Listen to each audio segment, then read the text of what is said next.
Como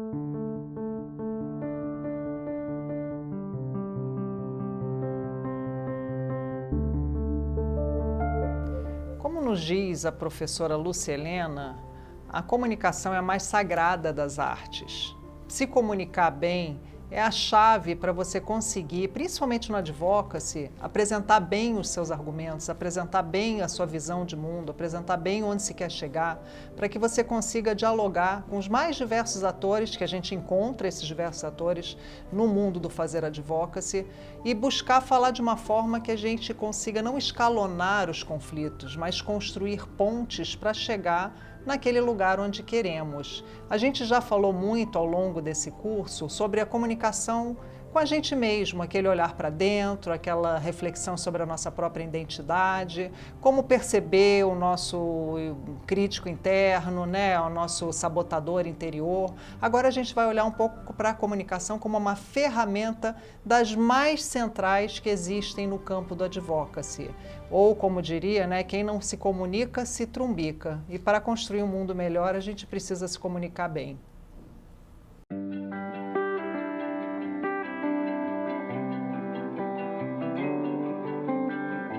Como ter uma comunicação eficiente, livre das interferências do pequeno ego?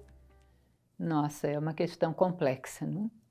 Mas baseia-se muito em tudo aquilo que a gente já conversou até agora. A pressuposição de que o outro é dual, de que o outro é múltiplo, e dirigir-se ao melhor do outro, imaginando fixamente que aquilo existe ali, porque com certeza existe. Existe uma passagem que eu acho muito interessante, que é você imaginar que estudou lá no primeiro grau, no ensino fundamental, um pouquinho de nada de alemão.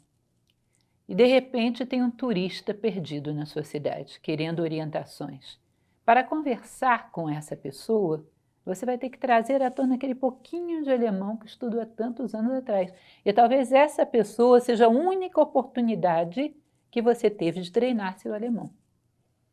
A passagem de que eu falava faz parte da filosofia pitagórica, porque Pitágoras ensinava seus discípulos a serem assim. Seja tão canalizado no bem que para falar com você, as pessoas têm que relembrar do bem que existe dentro delas.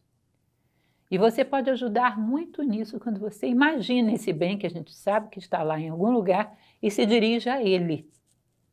E a pessoa vai ser obrigada a constatar, talvez até tivesse esquecido dele. Onde está a sua preocupação com a natureza, como mãe?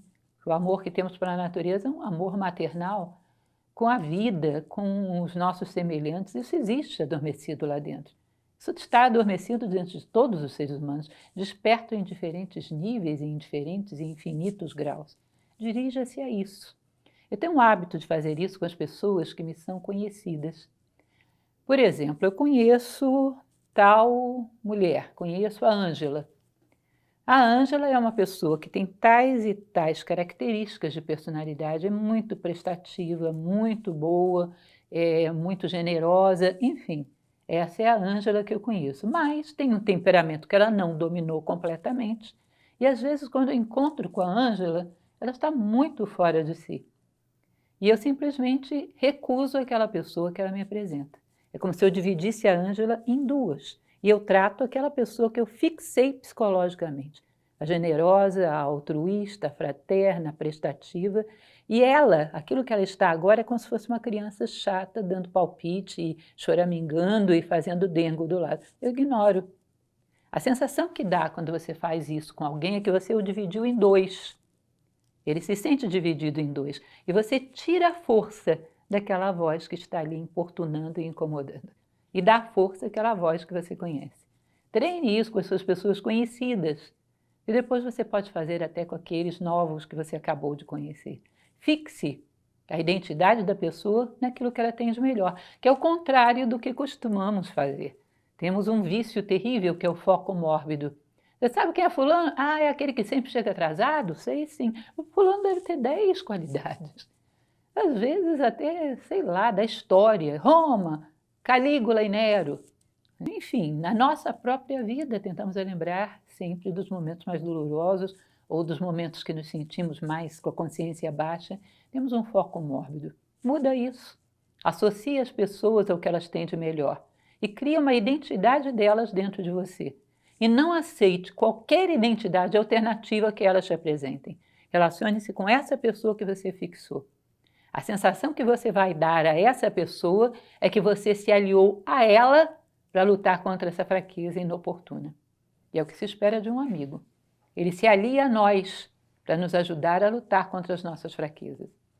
Um amigo que se escandaliza com as nossas fraquezas, se sente ofendido, você sabe que o seu amigo não é aquela pessoa. É alguém que está lá dentro, sendo massacrado por essa sombra. Alie-se a ele. Um amigo, nessa hora, tem que saber fazer essas coisas. Isso é um verdadeiro amigo. Quando você treina com as pessoas conhecidas, você pode começar a aventurar com os desconhecidos. Aí dentro existe uma alma prisioneira, como dizia Platão nessa teoria da alma prisioneira. Eu ignoro o carcereiro. Eu falo só com essa alma. Você está aí dentro, está me ouvindo? Você lembra do que a gente sentia pela mãe? E tudo que ela deu para a gente, a vida, o alimento, olha, a natureza é mãe também. A gente deve tanto a ela quanto devia a nossa própria mãe. Ou seja lá o discurso qualquer que você queira fazer, isso é uma suposição da minha parte. Você tem que atingir a alma e não o carcereiro. Fale para a alma, não fale para o carcereiro.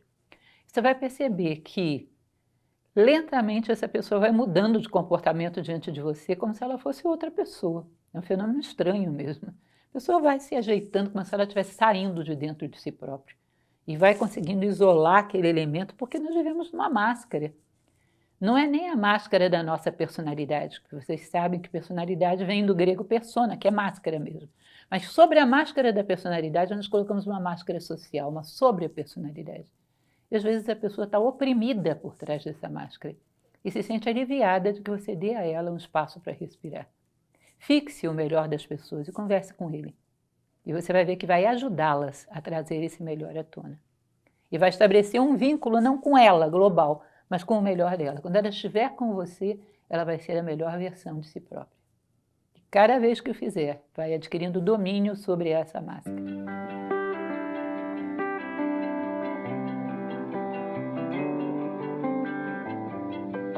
Como conversar com uma instituição cuja linha de trabalho é claramente a antípoda daquilo que a gente pensa? Uma coisa que eu aconselho muito claramente: nunca acredite em instituição. As pessoas jurídicas são uma ficção jurídica. O que você tem diante de você são seres humanos, individuais, que se você convence aquela pessoa, ela pode ser uma pedra no tropeço de um projeto, de uma ideia dentro daquela instituição. Uma, depois outra, depois outra.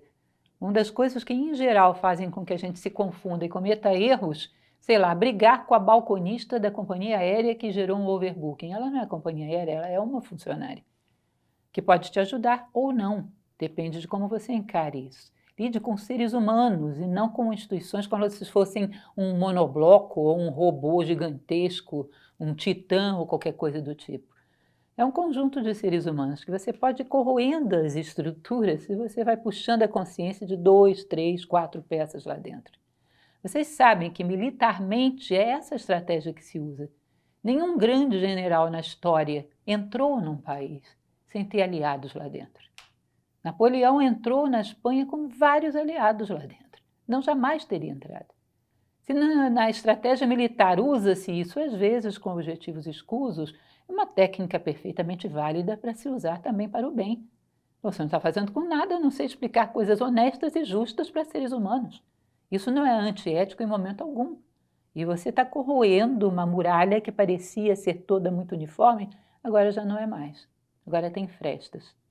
Se militarmente funciona, de uma certa maneira, aqueles que trabalham por uma causa também são militantes, também trabalham com o mesmo militas, que significa nada mais do que lutar por algo.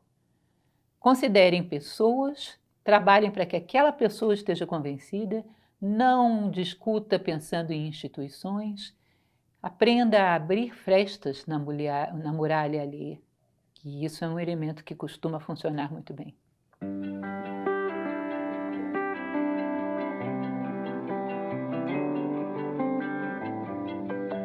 Qual a importância de entendermos a origem das palavras?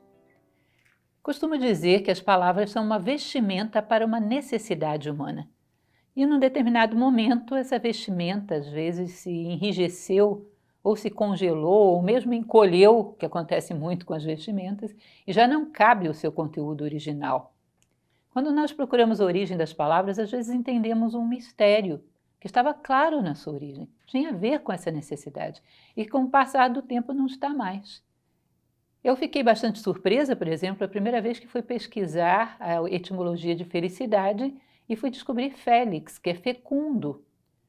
E felicidade tem muito mais a ver com a fecundidade para gerar frutos, para alimentar, para amamentar, também existe uma acepção assim, do que com receber. Não é interessante isso? Nós normalmente ficamos pacíficos e passivos dizendo: ninguém me fez feliz. Como assim? Felicidade é um verbo, é o desempenho constante, contínuo e ativo de atos de valor. Isso diz Epíteto. Nossa vida tem sentido para nós e para aqueles a quem tocamos. Felicidade é uma construção e ela tem muito mais a ver com dar do que com receber. Não é incrível? Isso está na origem da palavra. Ficamos paradinhos esperando a felicidade. Felicidade, você corre atrás dela e a proporciona, a gera, a cria, ou ela não vai existir. Outra coisa que eu achei muito interessante também em crise. Fui lá no proto-indo-europeu descobrir a acepção crei, que significa peneirar. Já crise, a princípio, tinha a ver com oportunidade de peneirar, desenvolver discernimento. Quem é que pensa nisso quando encara uma crise? Que a crise veio para depurar o teu discernimento, para você peneirar as coisas da vida e separar o bom grão. Se a gente lembrasse disso, provavelmente atravessaria melhor as crises, não é? E voltando então a entender o significado das palavras, apenas pegamos um detalhezinho que ficou perdido lá atrás. Se a gente pega esse detalhezinho, a gente resolve, a gente tem a chave do tesouro. Tem o abre-te sésamo. E o segredo da felicidade está na origem da palavra, doe.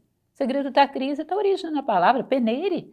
Vocês percebem que isso já agrega muita coisa? O esvaziamento das palavras faz com que a gente vive aquela história da Torre de Babel. Vivamos as Torres de Babel, onde cada um fala uma palavra e nada de vertical se ergue, porque os homens já não sabem mais se comunicar.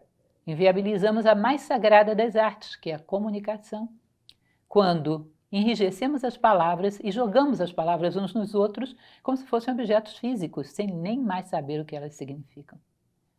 Se você quer a arte de convencer, de usar as palavras corretas, familiarize-se, chegue mais perto das palavras, respeite-as, saiba utilizá-las.